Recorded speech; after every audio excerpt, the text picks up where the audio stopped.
네, 제가 질의하기 전에요. 저 시계를 좀 멈춰주세요. 예. 인권위에서 북한 인권 담당하는 국장, 과장 또 누구 있지요?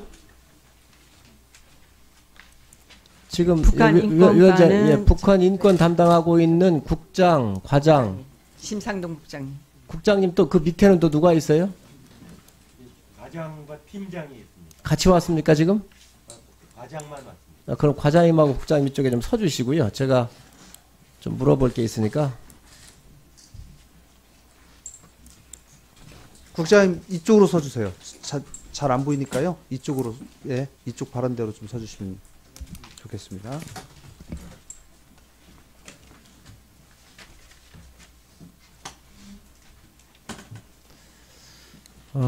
예, 시작하겠습니다. 우리 두 분은 지금부터 제가 묻는 말에 잘못하면 국정감사의 증언감정에 관한 법률 14조 1항에 의해서 위증으로 고발될 수 있다는 것을 미리 말씀 제가 드립니다.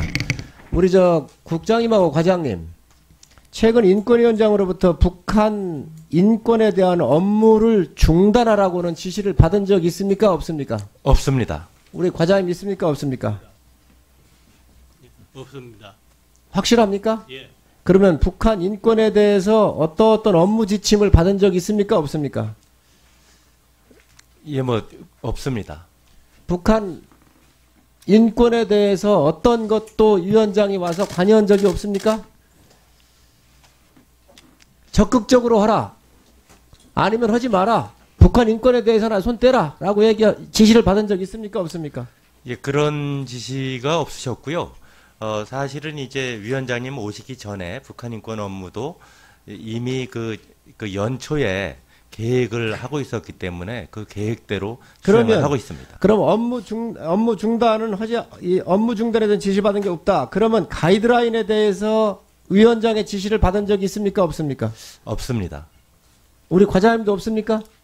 예, 특별한 말씀은 없었습니다. 확실합니까? 예. 다음에 이 문제에 대해서 생기면 다 책임질 수 있지요? 예. 예, 알겠습니다.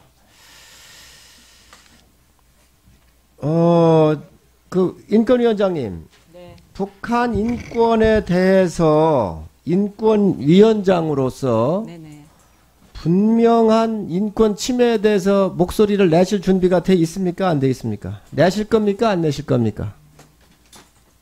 저희 인권위원회에서 할 수 있는 방식에서 인권위원장으로서 하겠습니다. 묻는 겁니다. 인권위원장은 인권위원회를 대표하기 때문에 저 개인의 그 방식이 아니고 인권위원회 그거에 방식에 따라서 대해서 하겠습니다. 분명한 의견을 내실 겁니까? 안 내실 겁니까? 북한 인권 문제는 그러니까 네네. 위원장이 북한 인권에 대해서 목소리를 선명하게 내실 거예요? 안 내실 거예요? 네, 낼 겁니다. 내실 네. 거죠? 네네. 왜 그걸 묻냐면 우리나라의 인권위원장은 네. 세계 10위권 국가로서 굉장히 중요한 자리를 가지고 네네. 있다고 생각을 합니다. 네. 그 대통령께서도 2017년 7월 달에 신베를린 선언하면서 국제사회와 함께 분명한 북한에 대한 목소리를 내겠다 그러셨어요. 그래서 네네. 그거에 대해서 제가 좀 물어본 겁니다. 네. 반드시 지금 북한이 세계 노예지수 보고서에 보면 워크 앤 프리라고는 재단에서 봤을 때 16년으로 기준으로 해서 북한에 260만 명이 노예 생활을 하고 있다. 인권이 침해당하고 있다. 이렇게 얘기를 했거든요. 알고 계십니까? 네, 이러저러한 보고서에서 예. 이거에 대해서 네네. 분명한 목소리를 내주십사 하는 말씀을 좀 제가 드립니다. 위원장이 69년도에 칼기 납북 사건 알고 계시지요? 네네. 자, 그런데 이 가족이 네. 이 인권을 침해해서 억울하다 이래가지고 그쪽에 인권위원회에 제소를 했어요. 그런데 18년도 6월 20일 날 이게 각하가 됐단 말이지요. 네네. 자, 그런데 여기에 이유를 보면 참 재밌어요. 납북송환을 인권위가 개별적으로 조사하는 것은 적절하지 않다. 또 이 부분에 대해서 뭐라고 또 얘기를 했냐면 신병 인도 등 해결 방식에 대한 것은 국내외적 정세 및 재반 여건에 따른 정부의 고도의 정치적 외교적 사안이라 그랬습니다. 이거 동의하십니까? 이 인권 문제가 고도의 정치적 외교적 사안 맞습니까?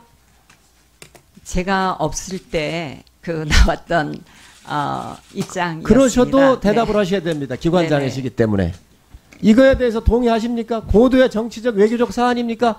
이게 공식적인 브리핑한 인권위원회 이야기입니다. 네, 저는 사실은 이 보고서 보면서 그렇게 적합한 그 방식으로 저는 어쨌든 보면서 이게 고도의 이런 거에 대해서는 그렇게 동의하지는 않았습니다. 자, 이거는 제가 없을 때 있었습니다. 세계 인권선언 네. 제2조에 보면 모든 사람은 종교, 인종, 피부색, 성, 언어, 종교 여기부터 중요합니다. 정치적 견해 또는 그 밖의 견해 이런 부분에 대해서 정확하게 규정을 하고 있어요. 영향을 받아서는 안 된다. 그런데 우리 국민이 나쁘게 됐는데 그 가족이 인권위에 진정을 했는데 인권위가 뭐라고 그랬는가? 고도의 정치적 외교적 사안이라고 그랬습니다.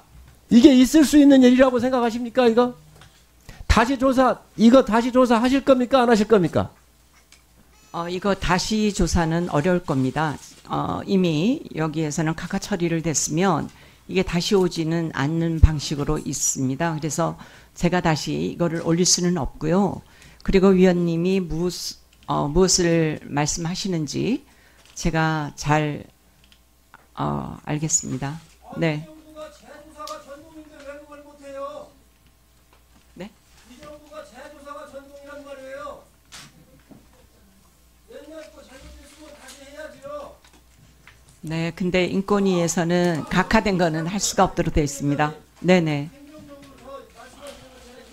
네네. 세계 인권선언에 나와서 이 세계 인권선언하고 여러분들이 판결한 거하고 완전히 배치되고 있습니다. 정치적 사건 이런 거 고려하지 말아라 그랬어요. 네. 종교 이런 거 고려하지 말라 그랬어요. 네. 그런데 여러분들이 여기에 한 거 보면 이 칼리 납북 사건에 대해서 가족이 인권 침해를 당하고 있다 요구를 하니까 모두의 정치적이고 외교적 사안이라고 이야기하는 게 이게 인권이 뭐 하는 거예요 지금 이거? 네. 네. 네, 좀 마무리를 해주시죠. 방법을 찾아서 이거에 대해서 재조사를 해주시기 바라고요. 이거에 대해서 정확하게 설명을 다시 한번 해주시기 바랍니다. 네, 그러겠습니다. 네. 제가 마무리하겠습니다. 네. 12명 북한 탈북 여정업원들도 재조사한다면서 우리 국민이 북한으로 넘어갔는데 이것도 재조사를 못한다고 한다면 이게 무슨 정부예요? 네, 제가 이것을 각하하게 된 사유 그리고 왜 다시 인권위가 하지 못하는지 저희 법에 어쨌든 그 준수하는 이 문제에 대해서 제가 자료를 제출하겠습니다. 네.